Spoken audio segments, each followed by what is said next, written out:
ارشاد فرمایا ہے کہ فاتحہ کی بہت اہمیت اور مقام ہے اور اس کے بغیر نماز مکمل نہیں ہوتی. تو بھیا یہ بھی ایک مسلک ہے. کچھ حضرات کا خیال یہ بھی ہے کہ سورہ فاتحہ امام کے پیچھے نہ پڑھی جائے اور نماز دونوں طرح سے ہو جاتی.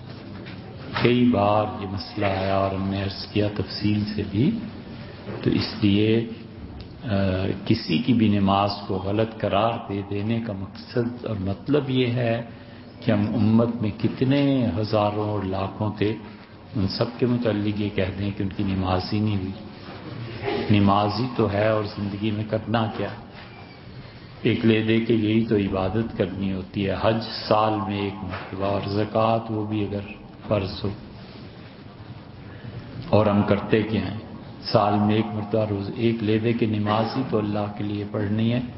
اب یہ نہ کہیے کہ کسی کی نماز نہیں ہوتی. آپ پڑھیے، آپ کی مرضی، نہ پڑھیے آپ کی مرضی.